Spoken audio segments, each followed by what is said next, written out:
시편 6편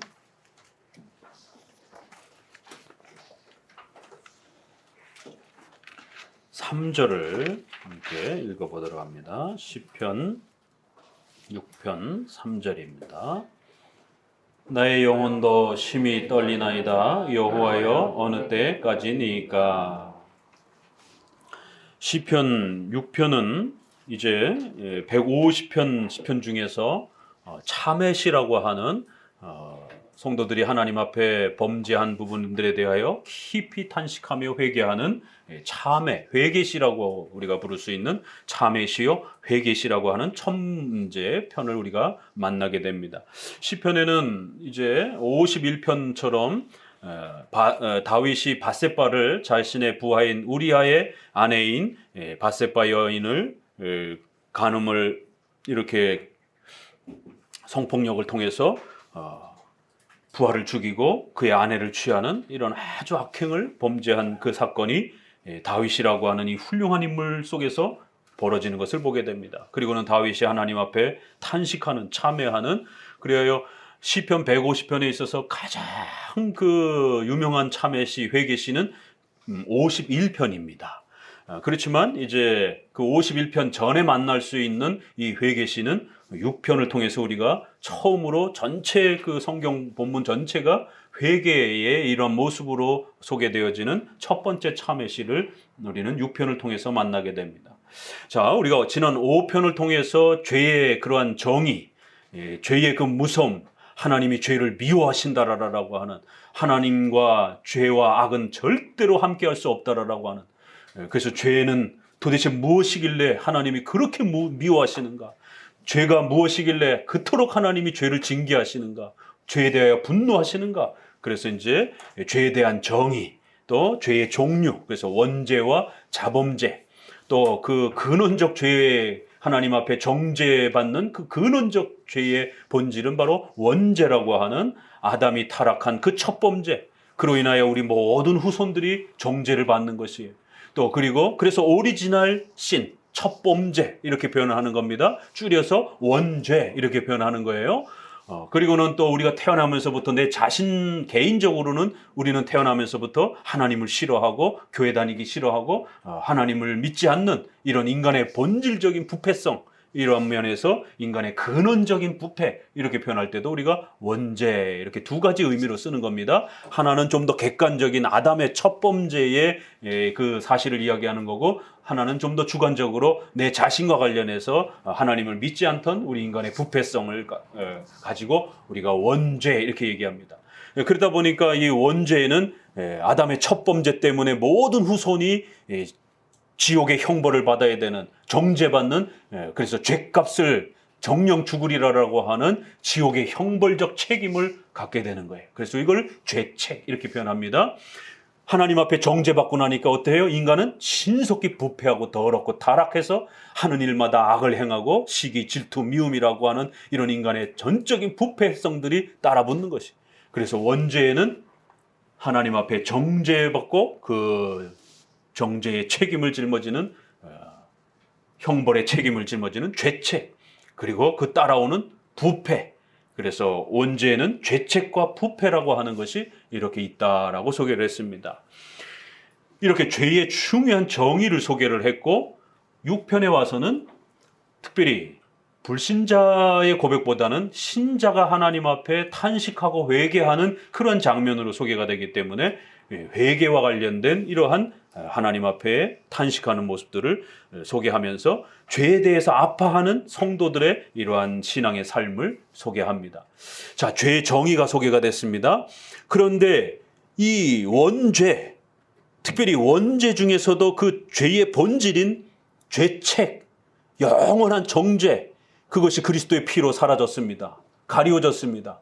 그런데도 왜 성도들은 계속 신앙생활을 하면서 아파하고, 또 하나님 앞에 이 죄를 짓는 것 때문에 괴로워하고 또 회개해야 하고, 이 성도들이 왜 그 원죄의 이러한 부분들을 그리스도의 피로 용서받았는데 왜 계속 우리는 회개해야 되고 또 계속 우리는 자꾸 범죄를 할까?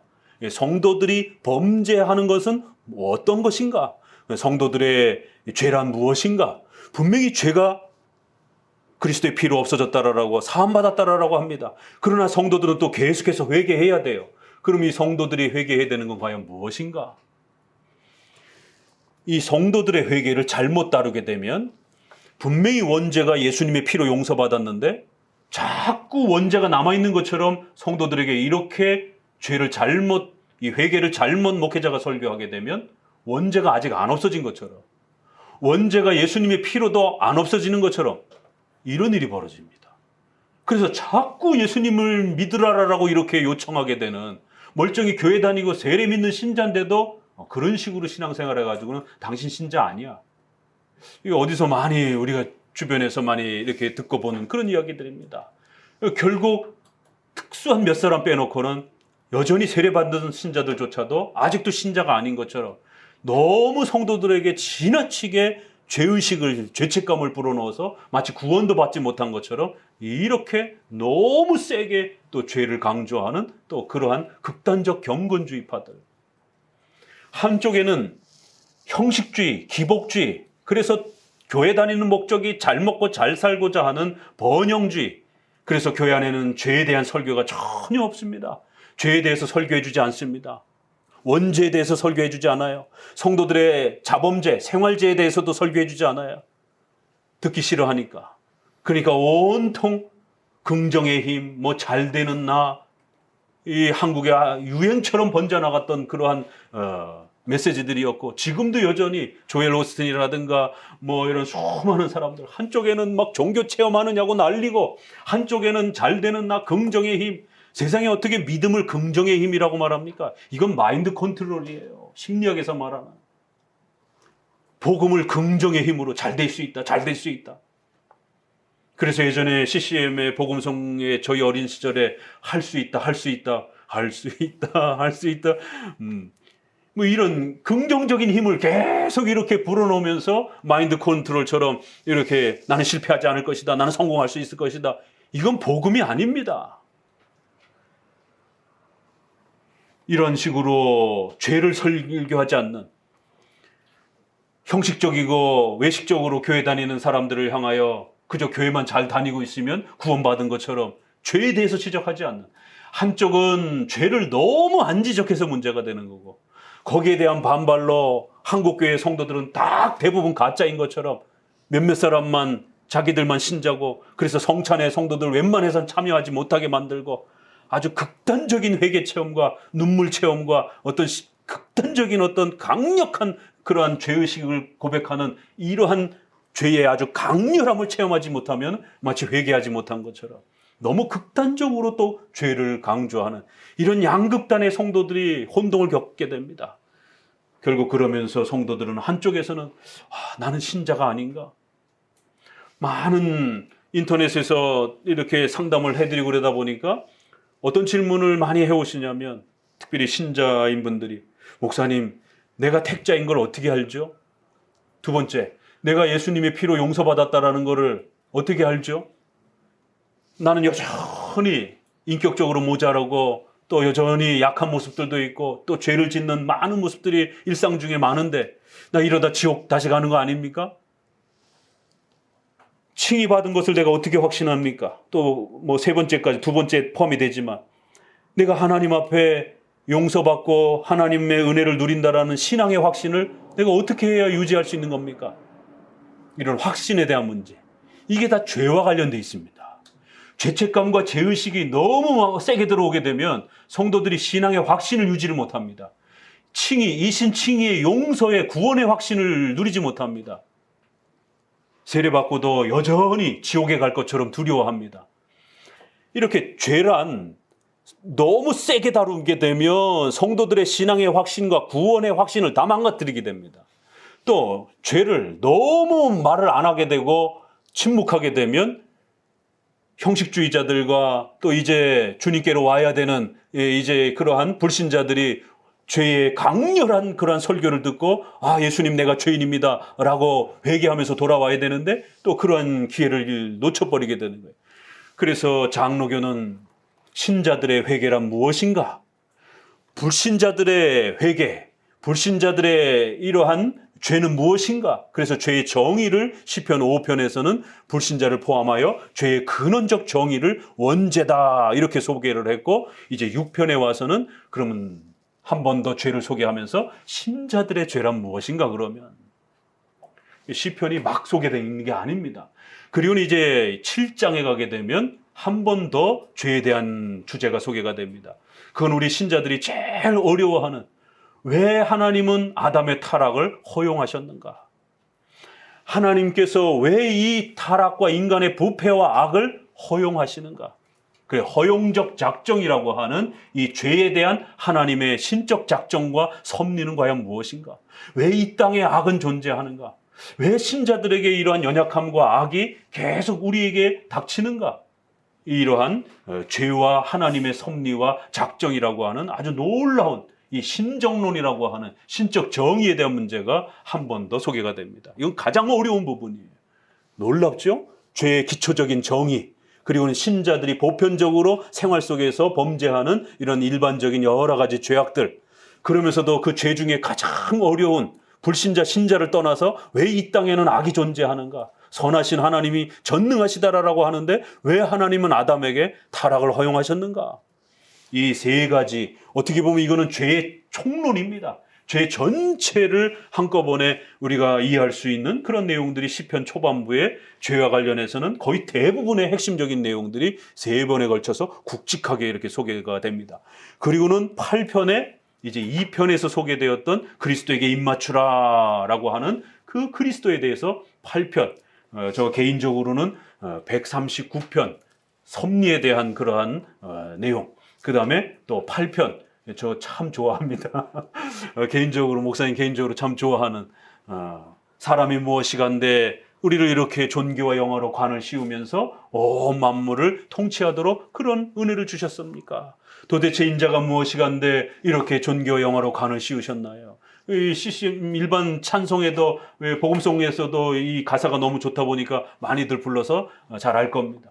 이건 그리스도에 대한, 예수 그리스도께서 인성을 가지시고 이 땅에 오셔서 그리스도께서 우리를 구원하시는 그 위대한 그리스도의 인성의 그 위대한 중보사역을 노래하는 겁니다. 이렇게 죄에 대해서 3번 이야기하고 8편에 가서는 예수 그리스도가 얼마나 위대한 것인지, 그 그리스도의 중보사역이 예수님이 인간이 되셨다라는 게 무엇을 의미하는지에 대해서 어마어마한 그 그리스도의 십자가의 은혜를 다시 한번 8편에서 소개를 합니다. 이렇게 시편의 흐름이 있어요.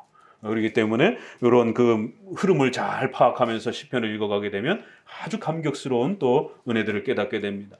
자, 그래서 오늘은 특별히 성도들의 죄와 관련해서 이걸 우리가 어떻게 이해하고 또 성도들은 어떻게 이 죄와 관련된 부분들을 잘 정리해 가야 되는지를 시편을 통해서 함께 배워보도록 합니다.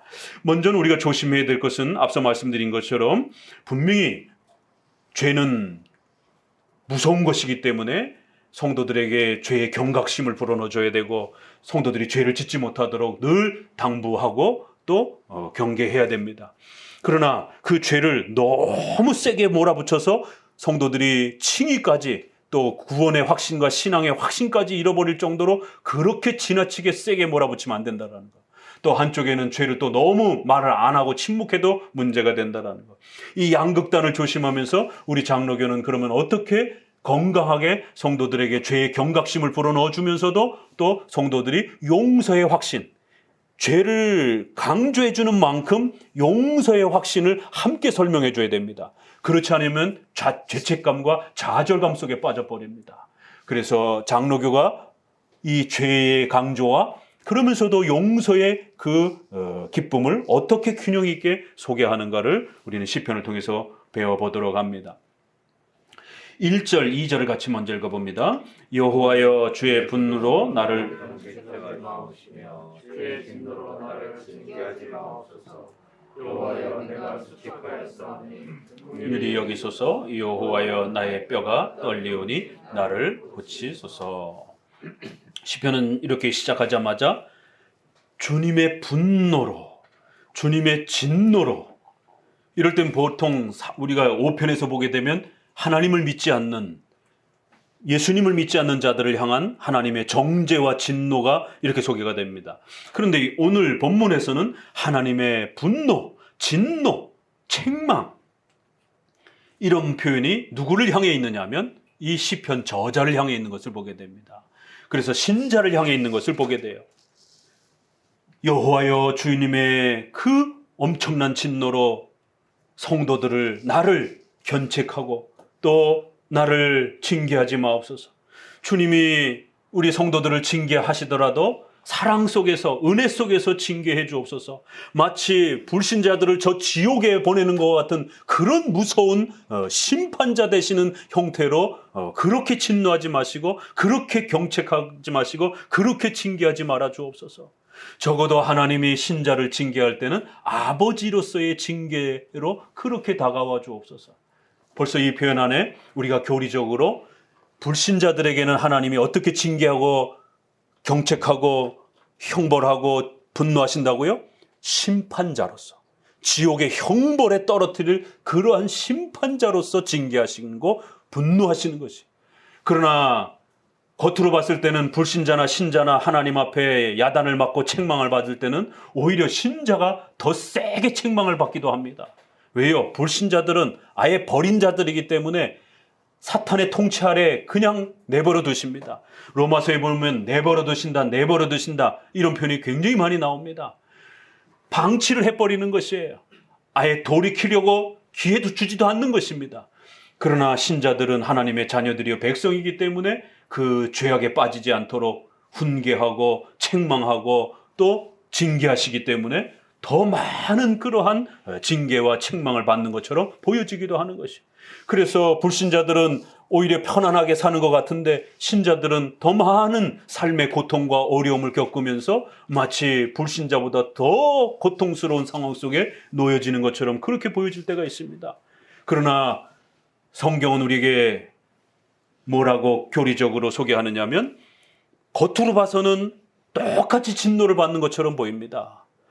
또 신자가 더 많이 징계를 받는 것처럼 보입니다. 그래서 많은 불신자들이 야, 너는 교회 가면은 일이 잘 돼야지, 집안이 잘 돼야지, 아니 교회를 다니는데 왜 이렇게 삶이 엉망이냐, 또 나보다 더 이렇게 고통스러운 삶을 사느냐, 아니 하나님이 도와주신다며, 이런 이야기들을 주로 많이 듣게 되는 것이에요.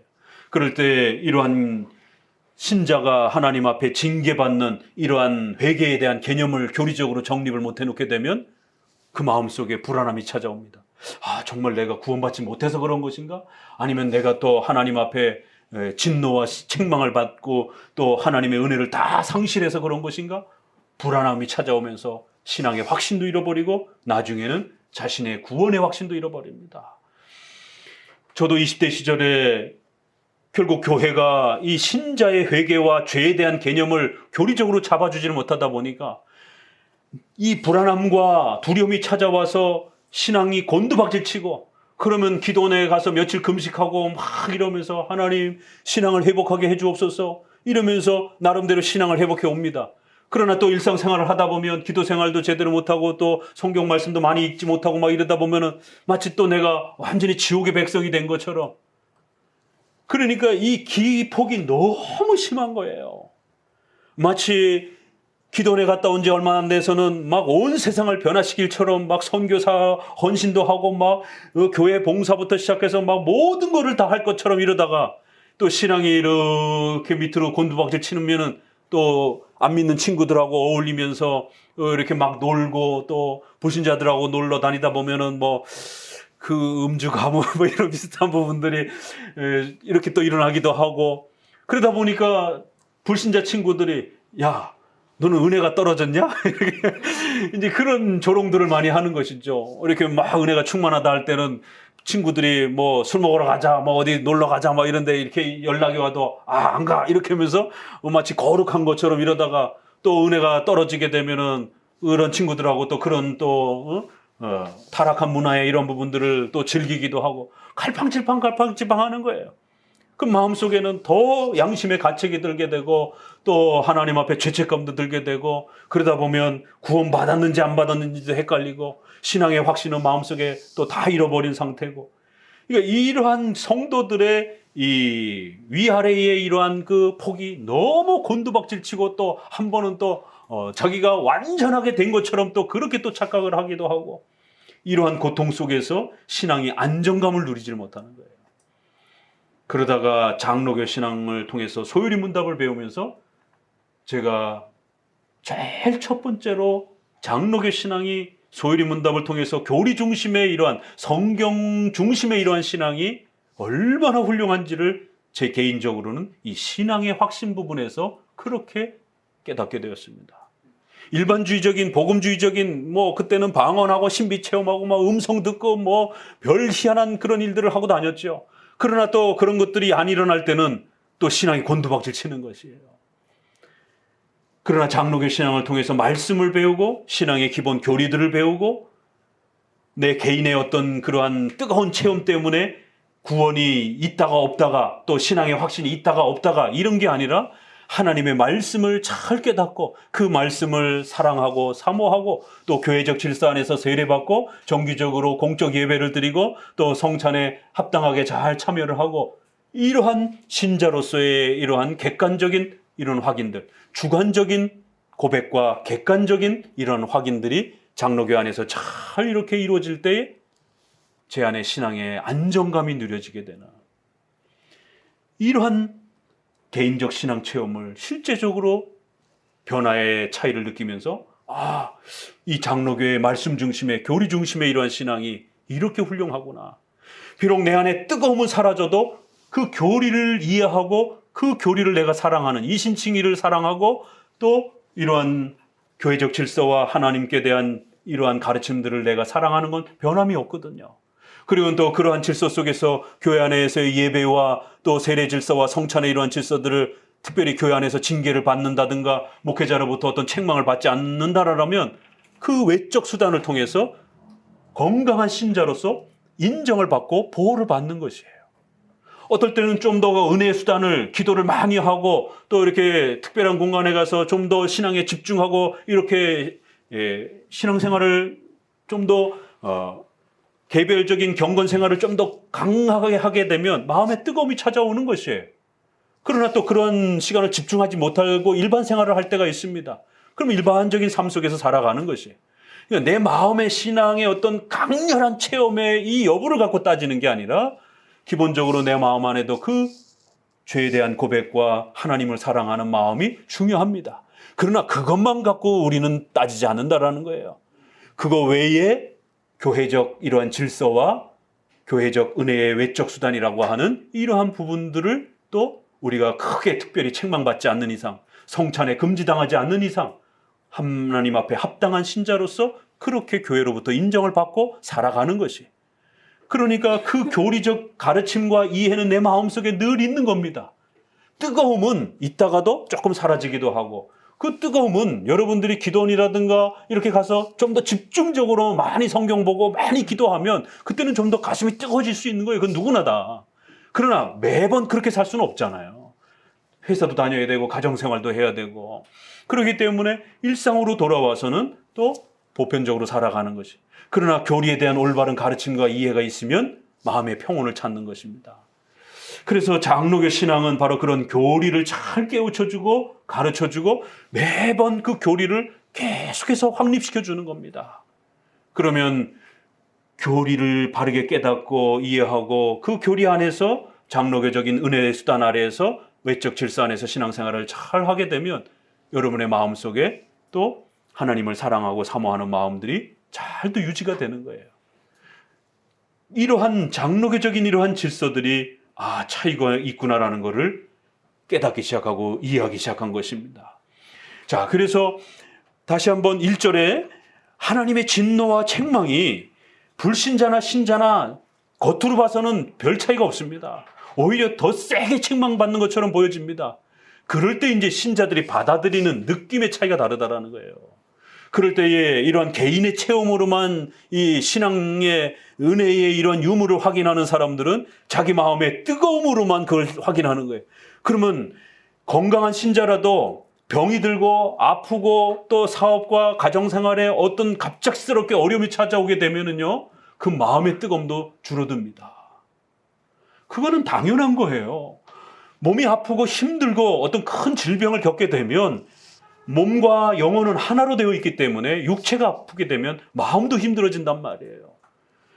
그래서 건강한 성도라 할지라도 갑작스럽게 찾아온 예기치 않은 그런 어떤 환난과 어려움이 닥치게 되면 마음이 낙심이 되고, 또 가족 안에 누가 아프게 되면 마음이 다운이 되고, 이거는 은혜를 잃어버려서가 아니라 사람이기 때문에 아픈 거예요. 인간이기 때문에 내 가족이 고통을 받게 되면 눈물이 나고 힘든 겁니다.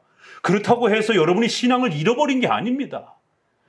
특별히 목사님으로부터 책망을 받는다든가, 또 성찬의 자격 속에서 어떤 성찬 금지에 해당이 되는 당회로부터의 어떤 금지를 당한다든가, 이런 어떤 외적인 문명한 어떤 책망을 받지 않았다라면 얼마든지 그 힘든 상황 속에서도 안심을 갖고 살아가실 수 있는 거예요. 다만 마음은 힘든 겁니다. 아프면 눈물이 나는 것이에요.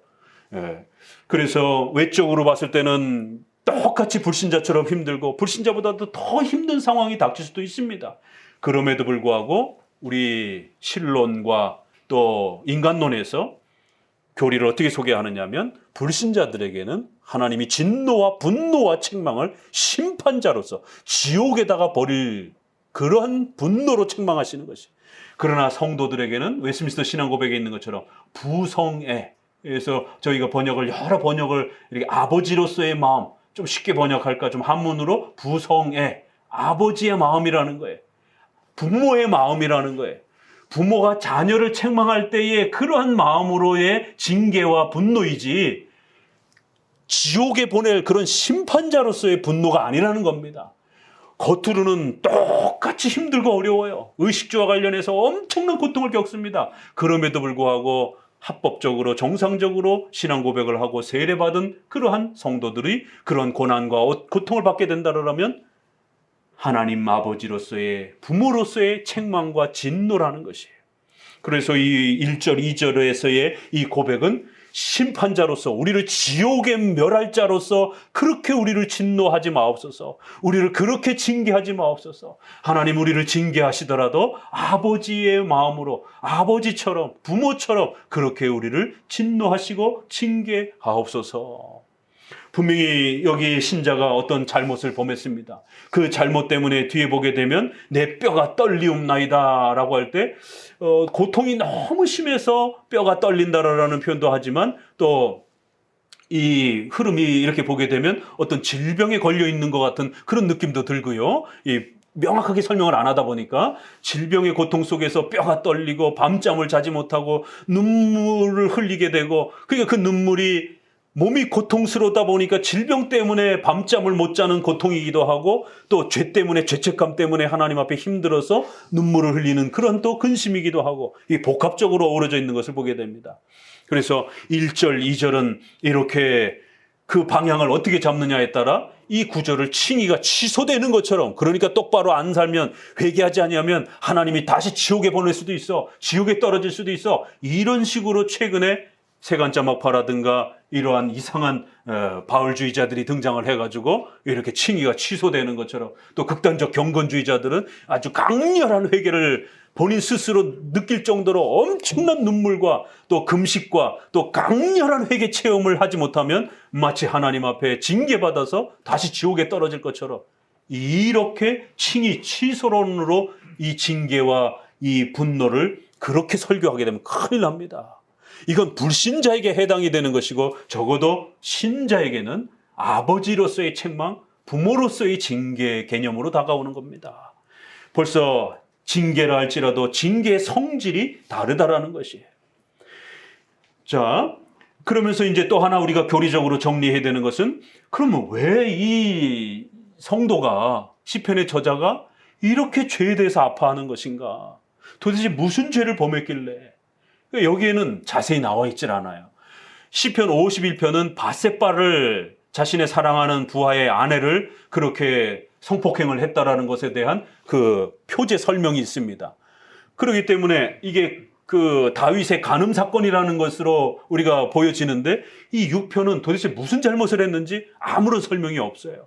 그냥 그 죄 때문에 아파하면서 바로 하나님 나를 용서해 주옵소서, 하나님 혹시라도 나를 징계하시더라도 심판자처럼 나를 징계하지 마시옵시고 아버지로서의 책망과 훈계로 나를 용서하시고 나를 책망하옵소서. 그럼 도대체 이 성도는 어떤 죄를 범한 것인가. 자, 조심해야 되는 것은 칭의가 취소되는 것처럼 그렇게 성도에게 회개를 요구하는 방식으로 접근해서는 안 된다라고 말씀을 드렸습니다. 분명히 뭔가를 잘못했을 때는 죄를 지적해 줘야 됩니다. 그러나 칭의가 취소되는 것처럼 그렇게 세게 강조하면 안 된다라는 거예요. 또 하나는 그러면 도대체 성도가 뭘 잘못했는 것인가 라고 했을 때 성도의 죄는 7대 교리와 10계명을 기준으로 해서 파악하는 겁니다.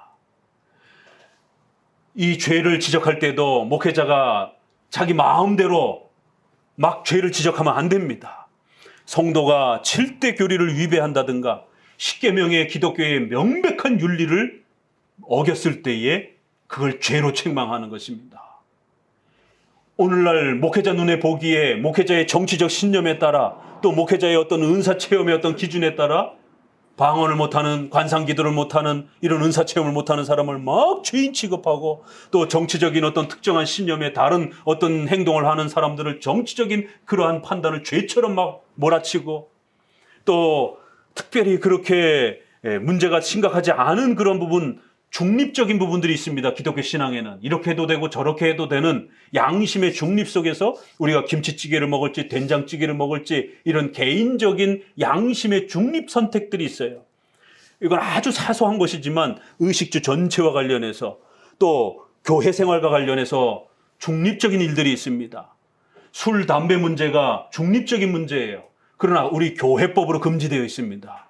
그래서 서양에서는 술, 담배 문제를 금지시키지 않은 나라들이 있습니다.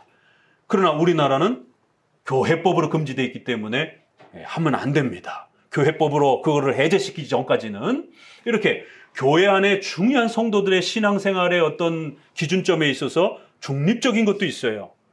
그러니까 최근에 성도들이 주식하면 죄입니까? 이런 질문들, 경제생활과 관련된 많은 문화생활과 관련해서 목사님 이게 죄입니까? 라고 했을 때 딱히 우리가 그걸 죄라라고 성경적으로 죄라라고 말할 수 없는 부분들이 있습니다. 성경적으로 명백하게 죄라라고 할 수 있는 부분들이 있어요. 그러나 그렇지 않고 이렇게 선택해도 되고 저렇게 선택해도 되는 덕스러움의 문제 속에서 이렇게 사랑의 문제 속에서 선택할 수 있는 교회 안에 중립적인 윤리적 주제들이 많습니다. 그걸 죄라라라고 이렇게 함부로 몰아쳐서는 안 됩니다.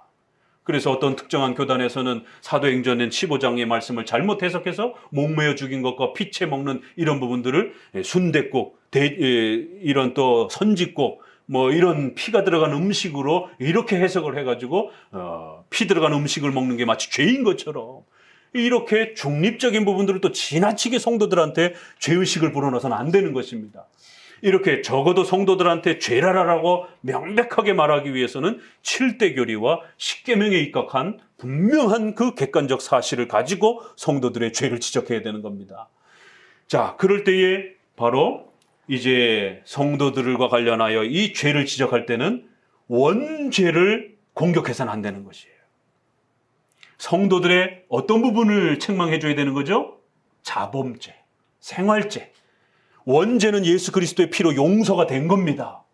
세례를 받았다라면 객관적으로 여러분은 그 모든 원죄를 그리스도의 피로 용서받은 것을 외적인 보통수단인 세례를 통해서 확증해 주는 거예요.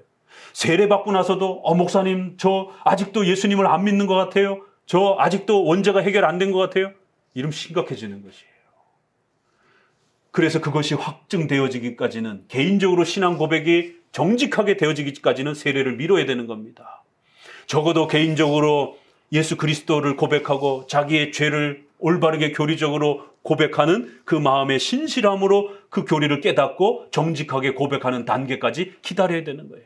그리고 적어도 그렇게 신실하게 고백하면서 교회로부터 검증을 받고 세례를 받았다라면 본인 스스로도 확증을 가지셔야 되는 거예요.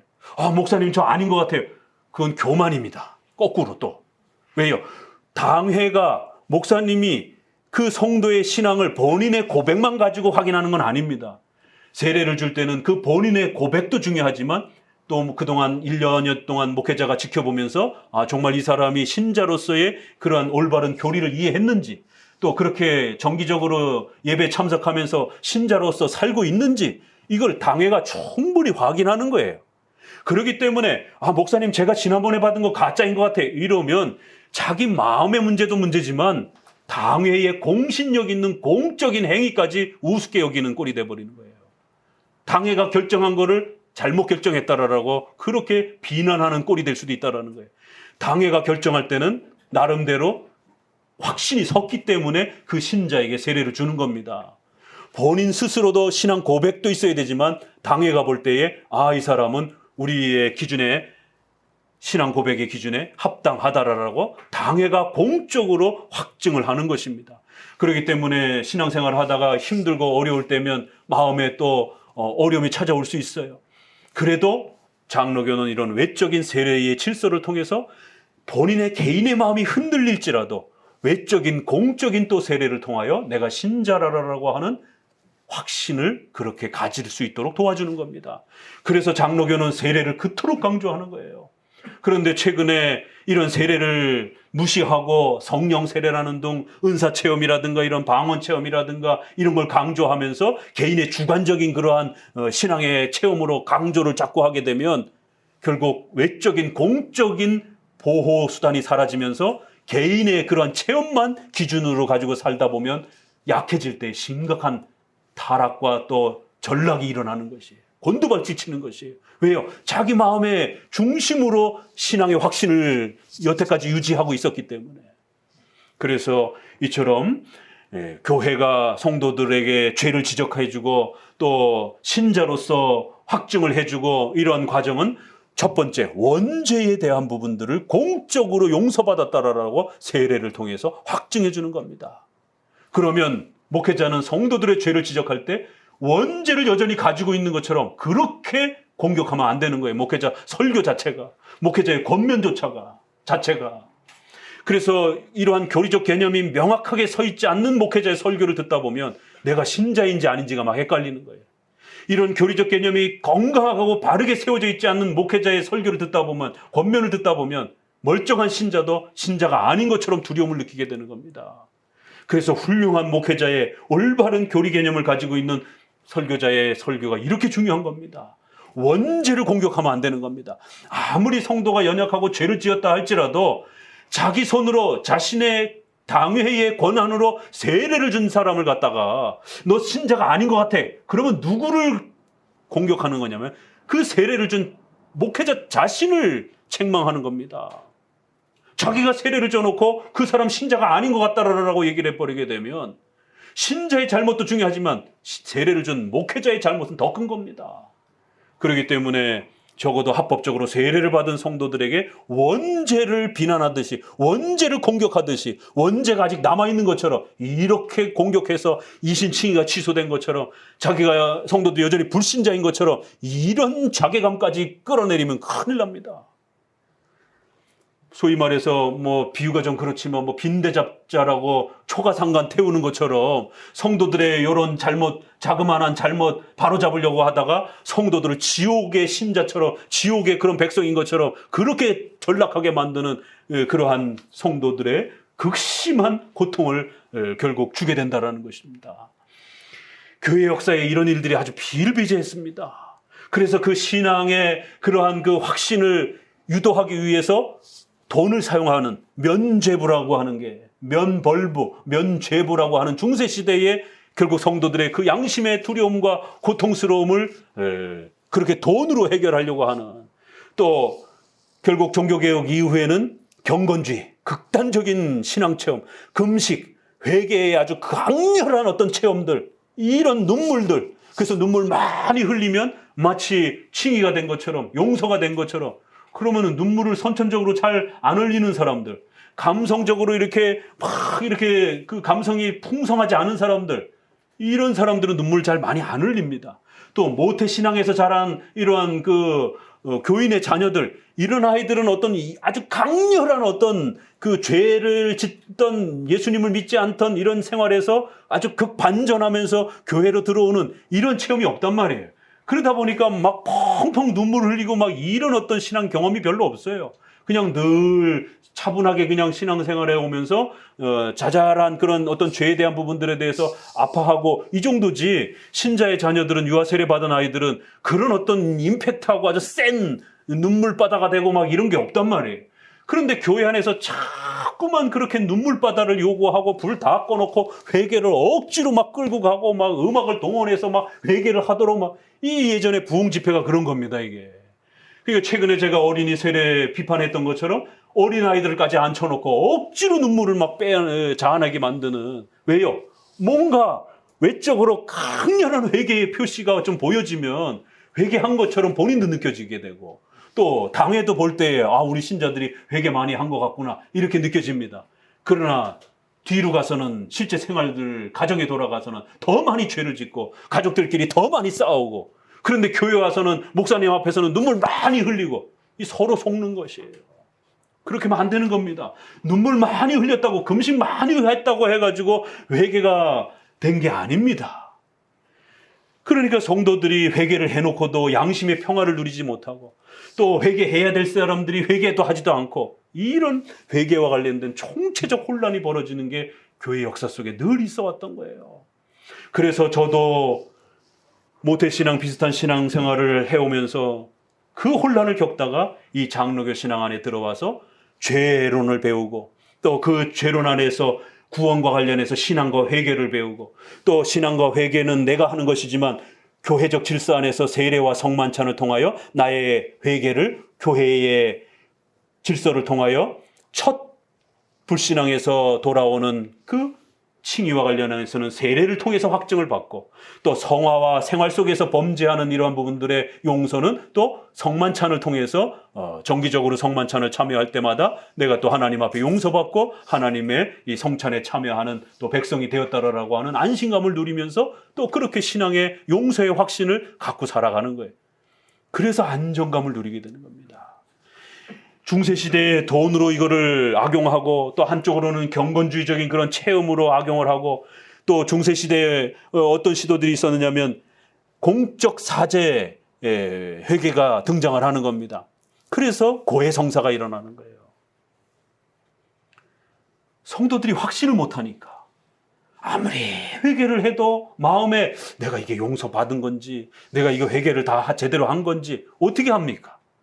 얼마큼 울어야 됩니까? 얼마큼 소리 지러야 됩니까? 얼마큼 금식해야 됩니까? 그러면 목사님에게 찾아가면 회개가 부족해서 그래, 더 많이 금식해야 되고 더 많이 기도해야 돼. 그럼 도대체 얼마큼 해야 하나님 앞에 용서가 되는 거예요?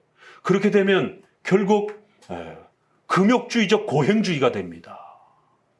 그래서 중세시대에 그 많은 고행들을 가지고 회개하고 또 그 용서받았다라고 하는 어떤 표시를 가지려고 그렇게 노력했고, 그거를 또 돈벌이 수단으로 교회가 사용한 겁니다. 그래야 사제들이 고해성사라라고 하는 제도를 만들어서 자기 혼자 회개한 거는 그는 약하다라는 거예요. 작은 그런 죄들, 소죄, 대죄로 나눠서 작은 죄들은 자기 혼자 고백하고, 대죄는 반드시 고해성사, 미사를 통해서만 용서받는다라고 하는 이런 제도를 만들어 놓은 거예요. 교리가 부족하니까 어떤 일이 벌어졌느냐면, 저 뒤에 앉아있는 우리 박 형제는 아실 거예요. 제가 전도사 때 같이 있었기 때문에 예수 전도협회라고 하는 이 사제에게 고해성사하는 이런 회개 원리를 기독교가 끌어다가 공적인 회개를 해야 용서받는다라는 거예요. 그래갖고 그 예수전도협회 그 이유빈 권사라고 하는 권사가 나와서 설교를 하고 목회자들이 앉아서 부흥회를 하더라고요.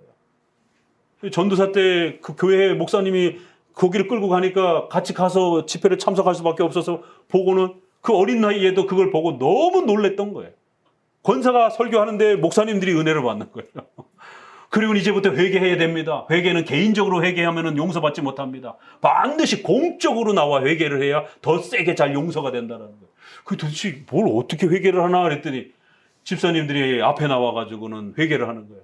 누구 돈을 떼먹었고, 뭐 어떻게 뭔 잘못을 했고, 그런데 이제 심각한 건 누구랑 바람을 피웠고, 이제 뭐 이런 얘기까지, 이 사적인 얘기까지 막 쏟아져 나오는 거예요.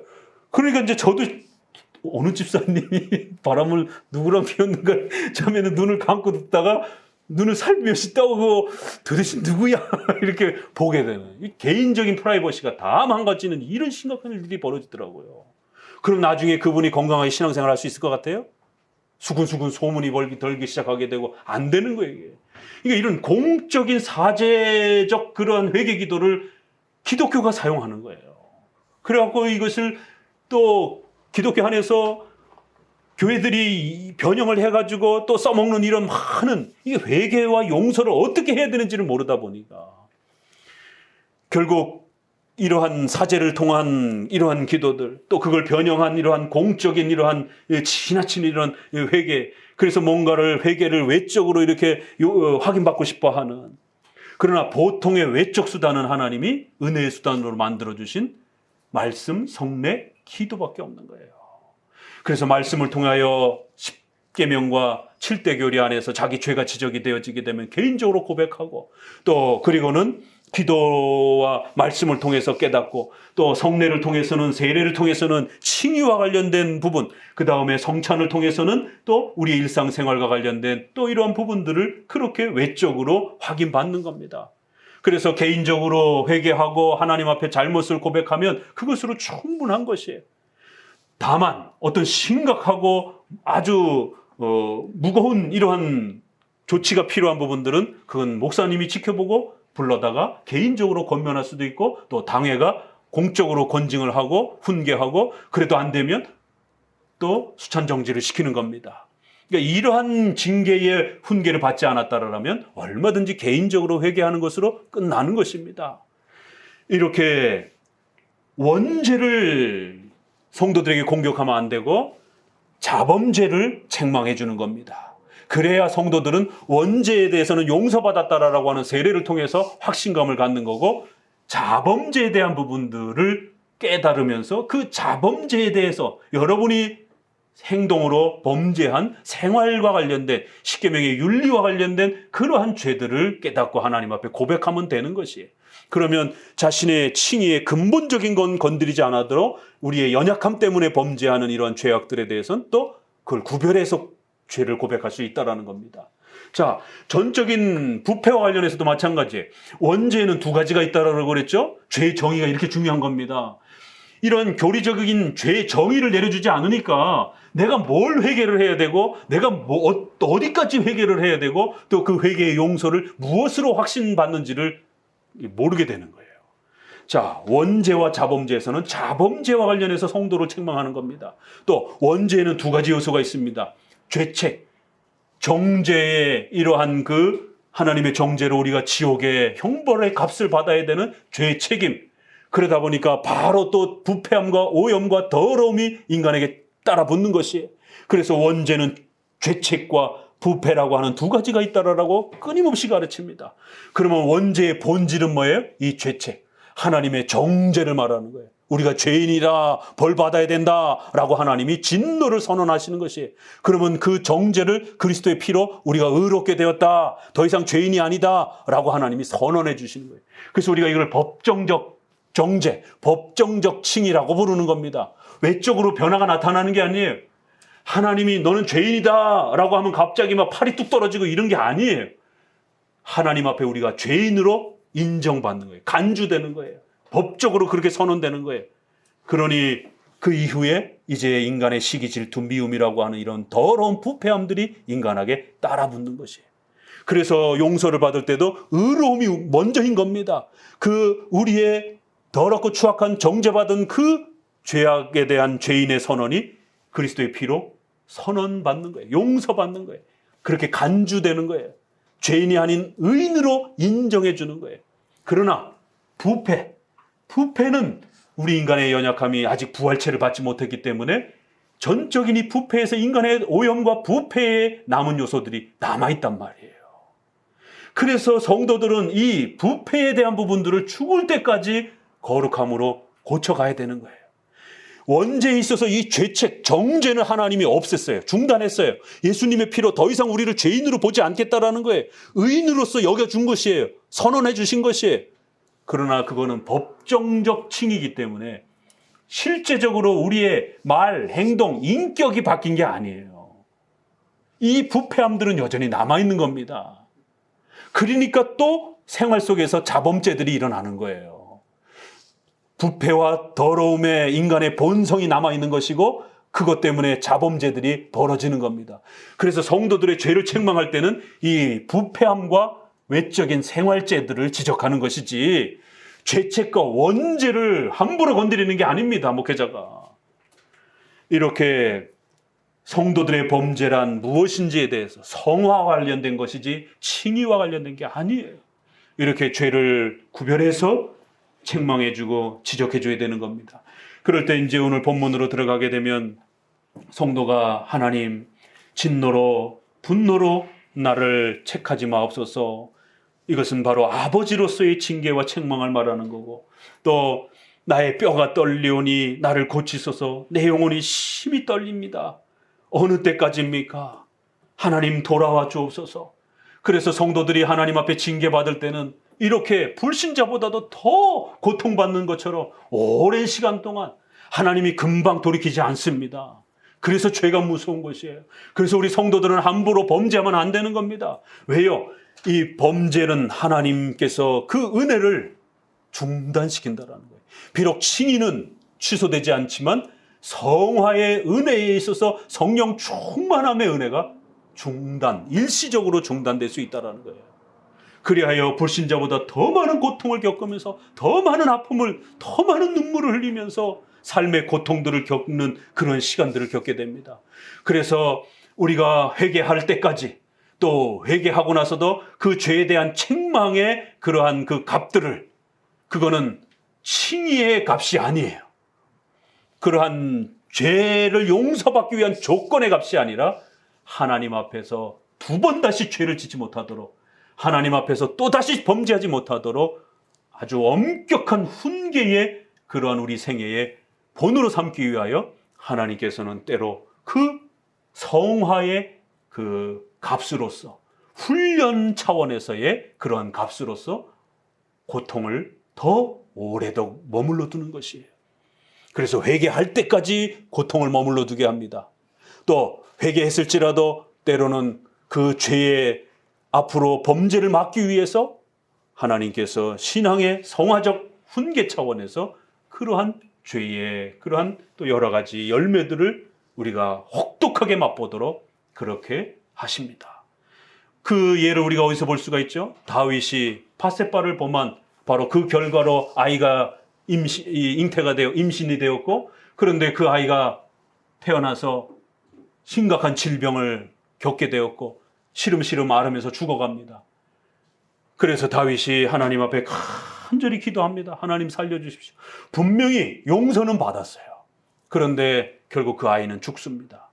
그럴 때 이 사건을 카톨릭은 봐라, 용서받기 위해서는 죄값을 치러야 된다는 거예요. 공로적으로 값을 치러야 된다는 거예요. 그래서 이걸 보석, 카톨릭 표현으로는 보상을, 값을 치러야 된다는 거예요. 그래서 마리아 기도 1000번, 또 금식 며칠, 이런 식의 결국 공로적인 값을 요구를 합니다. 죄를 용서받기 위해서는 하나님 앞에 회개도 해야 되지만 반드시 그 죄값을 지불해야 된다는 거예요. 그래서 그 죄값을 개인의 고행으로도 요구하고 교회에다가 돈으로, 헌금으로 요구를 하기도 하고. 다윗의 아들이 죽었습니다. 용서를 받았는데도 죽었어요. 그러면 이 용서를 받았는데도 죽은 이걸 어떻게 해석해야 될 것이냐라고 했을 때 중세시대 가톨릭은 죄의 값으로 해석을 한 거고, 우리 장로교는 성화적 책망으로 하나님께서 다윗의 자녀를 거두어 가신 걸로 해석하는 겁니다. 용서는 해주셨지만 앞으로 두 번 다시 죄를 범하지 못하도록, 그러한 간음죄에 빠지지 못하도록 다윗의 죄를 막기 위한 그러한 훈련과 또 보호 차원으로서의 그러한 하나님의 무서운 책망과 징계의 수단이라는 것이에요. 해석이 달라요. 그렇죠? 그렇기 때문에 이렇게 어느 때까지니까 하나님 돌아와 주옵소서, 이런 표현 한마디 안에 얼마나 오랫동안 이 죄 때문에 고통받았는지를 알 수가 있는 거예요. 그러면 어느 시점에 회개했는지는 우리는 알 수가 없습니다. 그래서 회개하면 하나님은 또 용서해 주시는 거예요. 이사야 말씀처럼 진홍같이 붉은 죄를 할지라도 하나님 앞에 나와 회개하면 하나님이 모두 그렇게 용서해 주시겠다라고. 그러나 그 용서를 받았어도 하나님 앞에 또 우리가 범죄한 그 대가, 우리가 공로적인 값은 아니랄지라도 성화적인 대가는 치른다라는 거예요. 그래서 여러분들이 어떤 경제적인 어떤 무리를 일으켰어요. 그러면 여러분은 경제적인 그런 엄청난 피해와 고통을 겪는 겁니다. 우리가 사기를 당하든가 보증을 선다든가 뭐 이렇게 해서 돈에 대한 엄청난 손실을 겪었어요. 그러면은 한동안은 어때요? 그 경제가 여러분의 가정의 경제력이 회복될 때까지 투자라든가 이런 거 잘못해가지고 집을 날리고 그러게 되면 다시 경제가 회복될 때까지 월세로 살아야 되고 엄청난 고통을 겪어야 되는 겁니다. 용서해 주시면 다시 경제가 금방 회복되고 이러지 않습니다. 하나님 앞에 용서받은 건 용서받은 것이고 여러분의 삶 속에서 성화적인 그러한 또 훈련 차원에서 하나님이 그 죄의 고통들을 겪도록 두시는 거예요. 일정한 기간 동안. 그래서 이렇게 어느 때까지니까 여호와여 돌아와 주옵소서. 그래서 함부로 죄를 범하면 안 된다라는 거예요. 그 죄의 고통과 양심의 가책도 어마어마하게 힘들고 고통스럽지만 의식주와 관련해서 여러분의 삶 속에 또 오랜 세월 동안 그 고통을 겪게 돼요. 다윗이 하나님 앞에 범죄함으로 또 야곱이 또 하나님 앞에 그 고통을 받을 때 환도뼈가 부러집니다. 하나님 앞에 용서를 구하고 회개합니다. 그래도 이후의 삶은 어때요? 장애인으로 살아가는 거예요. 왜? 환도뼈가 부러졌기 때문에. 그래서 죄를 지은 그 열매들이 평생토록 우리 죄를 경계시키는 도구로 쓰여질 수가 있다는 겁니다. 그래서 어떤 질병의 고통과 아픔으로 그 죄의 훈계를 받게 되면 그 질병의 고통이 평생토록 남아버리는 것이에요.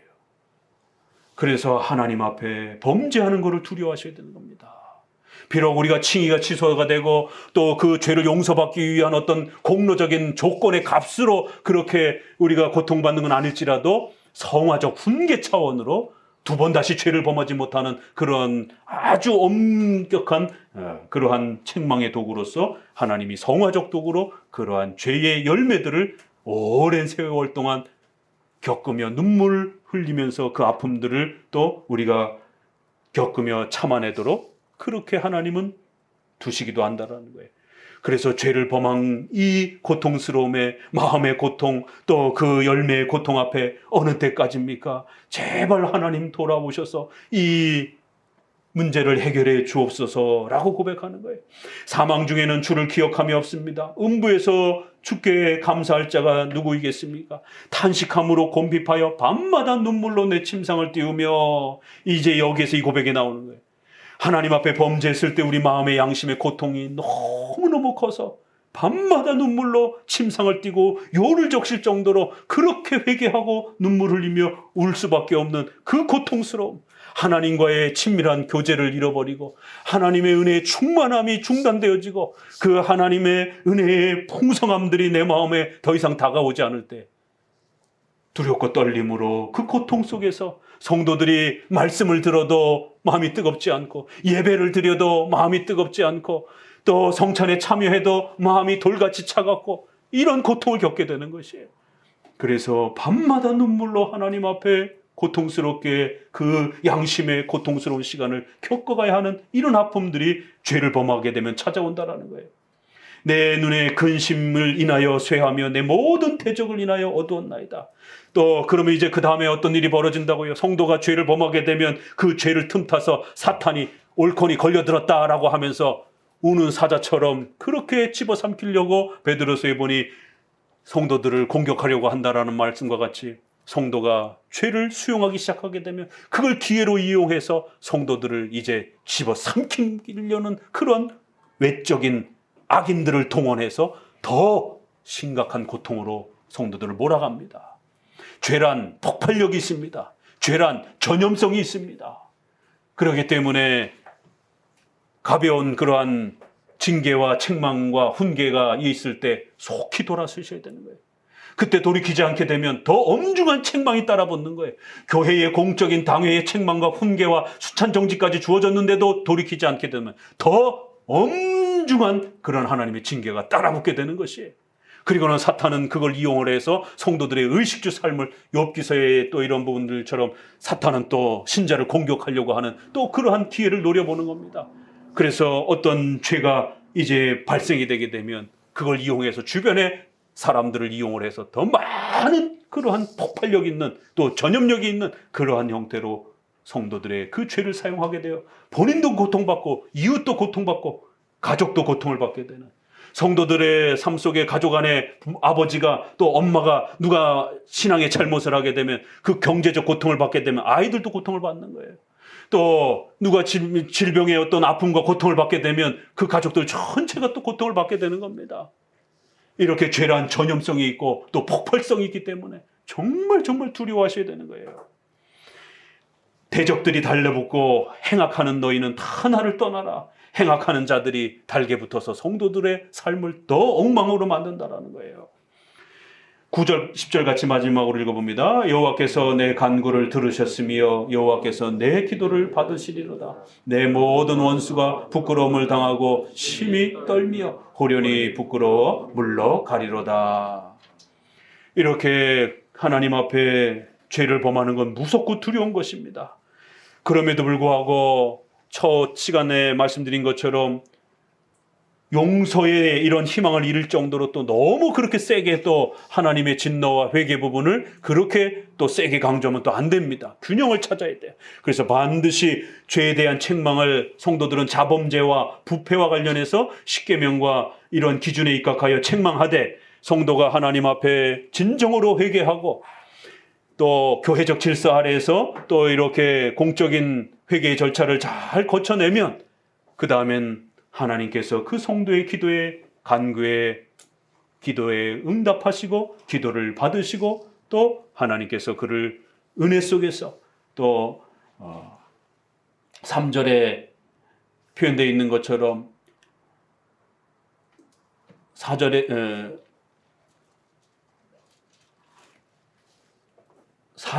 주의 인자하심을 인하여 나를 구원하소서라고 표현하고 있는 것처럼 하나님의 은혜 속에서 우리의 기도를 들으시고 우리의 형편을 회복시켜 주시는 또 이런 용서함을 또 신뢰하셔야 되는 것입니다.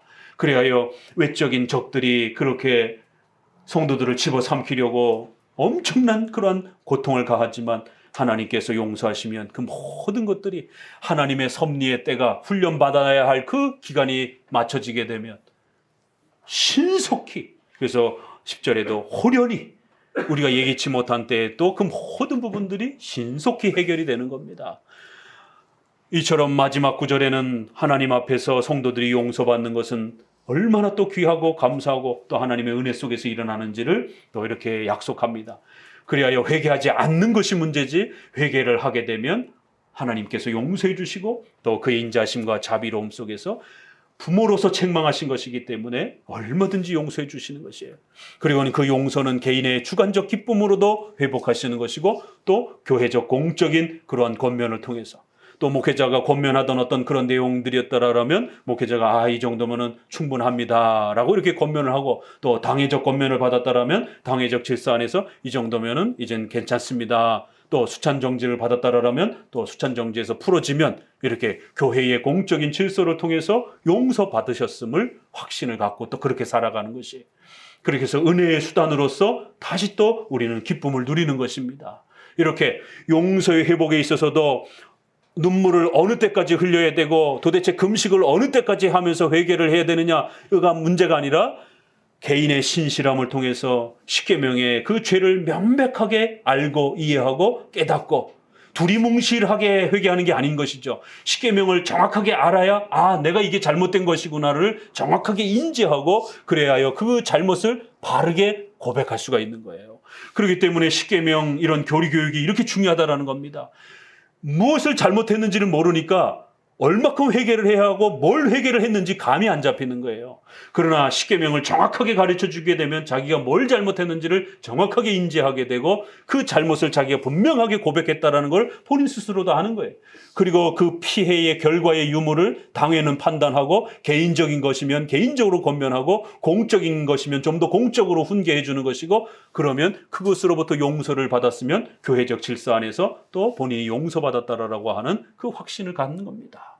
이렇게 성도들의 죄의 이러한 그 판단 기준, 그리고 또 성도들이 그걸 개인적으로 분명하게 신실하게 고백하고 교회적 질서를 통해서 이렇게 또 보호해 주게 되면 하나님의 은혜 안에서 하나님이 내 회개를 응답하셨다라는 것 확신하고 살아가셔도 되는 거예요.